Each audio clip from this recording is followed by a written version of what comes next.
ಎಲ್ರಿಗೂ ಕುಸುಮಾಸ್ ಬ್ರಾಹ್ಮಣ್ ಕಿಚನ್ಗೆ ಮತ್ತೊಮ್ಮೆ ಸ್ವಾಗತ. ಇವತ್ತು ಮಿಲ್ಲೆಟ್ಸ್ ರೊಟ್ಟಿ ಮಾಡಿ ತೋರಿಸ್ತಾ ಇದ್ದೀನಿ. ಮಿಲ್ಲೆಟ್ಸ್ ಹಾಗೂ ತರಕಾರಿ ಹಾಕಿ ಒಂದು ರೊಟ್ಟಿ ಮಾಡೋದನ್ನು ತೋರಿಸ್ತೀನಿ, ಆರೋಗ್ಯಕರವಾದ ರೊಟ್ಟಿ. ಯಾವ್ಯಾವ ಮಿಲ್ಲೆಟ್ಸ್ ಹಾಕಿದ್ದೀರಾ ಅತ್ತೆ? ಇದಕ್ಕೆ ರಾಗಿ, ಜೋಳ ಮತ್ತು ಇದು ನವಣಿ, ಬರಗು ಎಲ್ಲ ಸೇರಿ ಐದು ಮಿಲ್ಲೆಟ್ಸ್ ಹಾಕಿದ್ದೀನಿ ಇದರಲ್ಲಿ. ಓಕೆ, ಮಲ್ಟಿ ಗ್ರೇನ್ ಥರ. ನವಣೆ, ಬರಗು, ಶಾಮೆ ಎಲ್ಲ. ಇದು ಹಿಟ್ಟು ಮಿಲ್ ಮಾಡಿಸ್ಕೊಂಡು ಬಂದಿದ್ದಂಥ ಹಿಟ್ಟು. ಇದು ಸೌತೆಕಾಯಿ, ತೆಂಗಿನಕಾಯಿ ತುರಿ, ಕೊತ್ತಂಬರಿ ಸೊಪ್ಪು, ಎಣ್ಣೆ, ಹಸಿಮೆಣಸಿನ್ಕಾಯಿ ಪೇಸ್ಟು, ರುಚಿಗೆ ತಕ್ಕಷ್ಟು ಉಪ್ಪು, ಜೀರಿಗೆ, ಇಷ್ಟು ಬೇಕಿದಕ್ಕೆ. ಕ್ಯಾರೆಟು, ಸೌತೆಕಾಯಿ ಇಷ್ಟನ್ನು ಹಾಕ್ಕೊಂಬಿಡೋಣ. ಸೌತೆಕಾಯಿ ಅವಾಗ ನೀರೇ ಬೇಕಾಗಲ್ಲ, ಸ್ವಲ್ಪ ಹಿಡಿಯುತ್ತೆ. ಇದು ತೆಂಗಿನಕಾಯಿ ನಾವು ಎಷ್ಟು ಹಾಕಿದಷ್ಟು ಅದ್ರ ಟೇಸ್ಟ್ ಬರುತ್ತೆ. ನಾನಿಲ್ಲಿ ಇಷ್ಟು ತೊಗೊಂಡಿದ್ದೀನಿ. ಕೊತ್ತಂಬರಿ ಸೊಪ್ಪು ಒಂದಷ್ಟು. ಇದಕ್ಕೆ ನಾವು ಮೆಂತ್ಯ ಸೊಪ್ಪು ಹಾಕೋಬೋದಲ್ವ? ಎಲ್ಲ ಸೊಪ್ಪುಗಳು ಹಾಕ್ಕೋಬೋದು. ಮೆಂತ್ಯ ಸೊಪ್ಪು, ಸಬ್ಬಸಿಗೆ ಸೊಪ್ಪು, ಪಾಲಕ್ಕು ಹಾಕ್ಕೋಬೋದು. ನಾವು ಹಾಕಿದಷ್ಟು ಇದು ಹೆಲ್ದಿಯಾಗಿ ಟೇಸ್ಟಿಯಾಗಿ ಬರುತ್ತೆ. ಇವಾಗ ಇದಕ್ಕೆ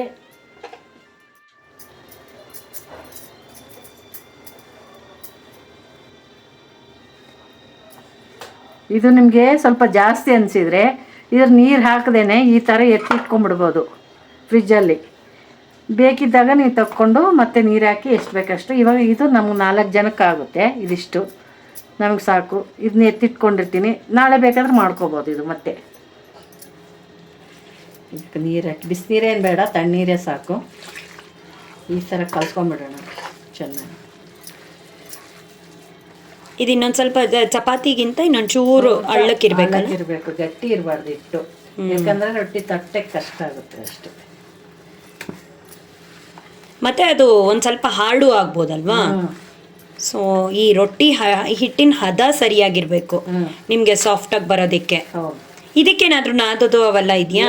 ಇಲ್ಲ ಅಷ್ಟು. ಇದು ಕಲ್ಸ್ಕೊಂಡ್ರೆ ಸಾಕು. ನಾದೋದು ಬೇಕಾಗಿಲ್ಲ, ಜೋಳದ ರೊಟ್ಟಿ ಥರ ನಾದ್ಕೊಳ್ಳೋದು ಬೇಕಾಗಿಲ್ಲ. ಸುಮ್ಮನೆ ಇದೆಲ್ಲ ಕಲ್ಸ್ಕೊಂಡ್ರೆ ಸಾಕು ನಿಮಗೆ.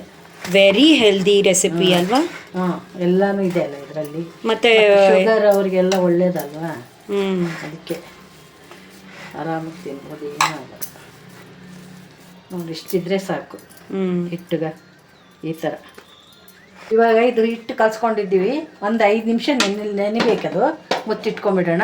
ಅಷ್ಟರಲ್ಲಿ ಒಂದು ರಾಯ್ತ ಮಾಡ್ಕೊಂಬಿಡೋಣ. ಇದಕ್ಕೆ ಕಾಂಬಿನೇಷನ್ ಆಗಿ ಚೆನ್ನಾಗಿರುತ್ತೆ.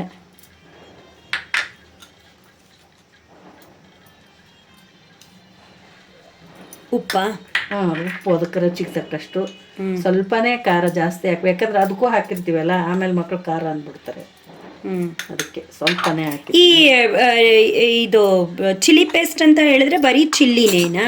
ಬರೀ ಎಲ್ಲ ಕರ್ಬೇವಿನ ಸೊಪ್ಪು, ಮೆಣಸಿನ್ಕಾಯಿ. ನಾನೇನು ಮಾಡ್ತೀನಿ ಅಂದರೆ, ಒಂದು 1/4 kg ಮೆಣಸಿನ್ಕಾಯಿಗೆ 1 ಕಟ್ಟು ಕರ್ಬೇವಿನ ಸೊಪ್ಪು ಹಾಕಿ ಮಿಕ್ಸಿಲಿ ಇದು ಮಾಡ್ಕೊಂಬಿಡ್ತೀನಿ, ಪೇಸ್ಟ್ ಮಾಡಿ ಇಟ್ಕೊಂಡ್ಬಿಡ್ತೀನಿ.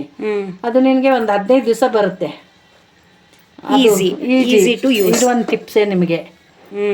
ಪಲ್ಯಗಳಿಗೆ, ಈ ಥರ ರೊಟ್ಟಿಗಳಿಗೆ ನೀವೇನು ಬೇಕು ಅಂದರೆ ಬೇಗ ಇದು ಪೇಸ್ಟ್ ಇರುತ್ತೆಲ್ಲ ಹಾಕ್ಕೊಂಬಿಡ್ಬೋದು. ಇವಾಗ ಸೌತೆಕಾಯಿ, ಕ್ಯಾರೆಟ್ ಇದರಲ್ಲಿ ಹಾಕ್ತೀನಿ.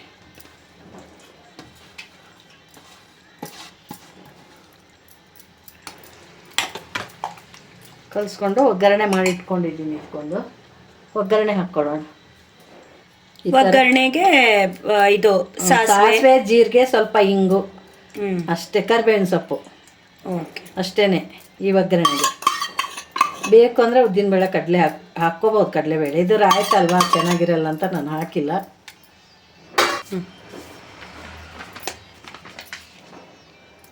ನಾನಿವಾಗ ಇದು ಬಟರ್ ಪೇಪರ್ ತೊಗೊಂಡಿದ್ದೀನಿ ರೊಟ್ಟಿ ತಟ್ಟಕ್ಕೆ.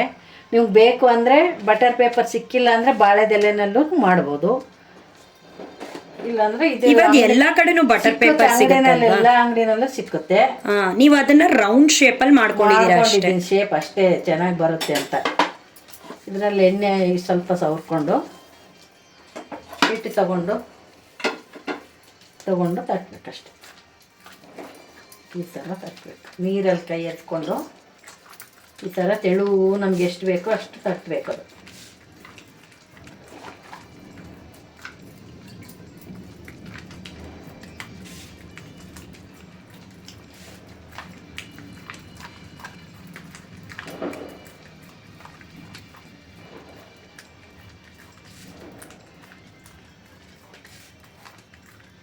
ಚೆನ್ನಾಗಿ ಕಾದಿರ್ಬೇಕಿದು ಈ ಥರ ತೆಳು ತಟ್ಕೊಂಡು ಇದಕ್ಕೆ ಸ್ವಲ್ಪ ಈ ಎಣ್ಣೆ ಹಚ್ಕೋಬೇಕು ಇದಕ್ಕೆಲ್ಲ ಹಿಂಗೆ ಕಾದಿರೋ ತವಕ್ಕೆ ಇದು ಹಾಕ್ಬೇಕು ಹಂಚಿಗೆ ಥರ ಹಾಕಿ ಹಿಂಗೆ ಕೈಯಿಂದ ಒತ್ಕೊಂಡು 1 ನಿಮಿಷ ಇದು ಬಿಡಬೇಕು. ಅದೇ ಬಿಟ್ಕೊಂಬಂದ್ಬಿಡುತ್ತೆ ಇದು ಪೇಪರ್.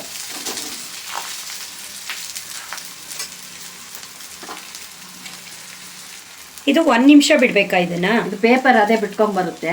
ಹಾಂ, ಇವಾಗ ನೋಡು. ಪೇಪರ್ ಅಂಟ್ಕೊಂಡೇ ಇಲ್ಲ, ಚೆನ್ನಾಗಿ ಅಂತ ನೋಡುತ್ತೆ. ನೋಡಿದ್ರೆ ಹಾಕ್ಬೇಕಾದ್ರು ಸ್ವಲ್ಪ. ಅಷ್ಟರಲ್ಲಿ ಇನ್ನೊಂದು ಹಾಕ್ಕೊಂಡು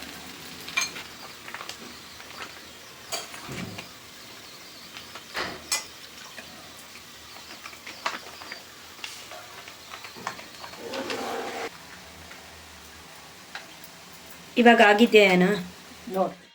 ಇವಾಗ ಇದು ಆಗಿದೆ. ಈ ಥರ ಮಡಿಸ್ಕೊಂಡು ತೆಕ್ಕೊಂಡು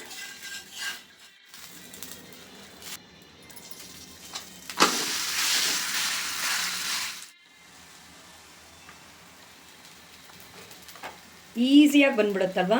ಬರುತ್ತೆ. ಇವಾಗ ಇದು ಆಗಿದೆ ನೋಡಿ. ನಿಂಗೆ ಇನ್ನೂ ಗರಿ ಗರಿ ಬೇಕು ಅಂದರೆ ಇನ್ನೂ ಸ್ವಲ್ಪ ಬಿಡ್ಬೋದು. ಬೇಡ ಮೆತ್ತಗೆ ಇರಲ್ಲ ಅಂದರೆ ಇಷ್ಟಕ್ಕೆ ತೆಕ್ಕೋಬೋದು. ಒಂದೇ ಒಂದು ಡೌಟು ನನಗೆ, ಇದು ಸಿಮ್ಮಲ್ಲೇ ಇರಬೇಕಾ ಅಥವಾ? ಇಲ್ಲ ಜೋರಾಗೇ ಇರಬೇಕು. ರೊಟ್ಟಿ ಅಲ್ವಾ, ಜೋರಾಗೇ. ಬಿಸಿ ಬಿಸಿಯಾದ ಹೆಲ್ದಿ ರೊಟ್ಟಿ ರೆಡಿ. ರೊಟ್ಟಿಗೆ ಇದು ಬಜ್ಜಿ, ರಾಯ್ತ. ಹಾಂ, ರಾಯ್ತ. ಅದಕ್ಕೆ ಚಟ್ನಿನೂ ಮಾಡ್ಕೋಬೋದು. ಕಾಯಿ ಚಟ್ನಿ, ಬೇರೆ ಚಟ್ನಿ ಯಾವುದಾದ್ರೂ ಮಾಡ್ಕೋಬೋದು. ಆದರೆ ಈ ಥರ ರೊಟ್ಟಿ ಮಾಡ್ಕೊಂಡಾಗ ನಿಂಗೆ ರಾಯ್ತಾನೆ ಚೆನ್ನಾಗಿರುತ್ತೆ ಕಾಂಬಿನೇಷನ್. ಅದಕ್ಕೆ ನೋಡಿ ನೀವು ಮಾಡ್ಕೊಳ್ಳಿ.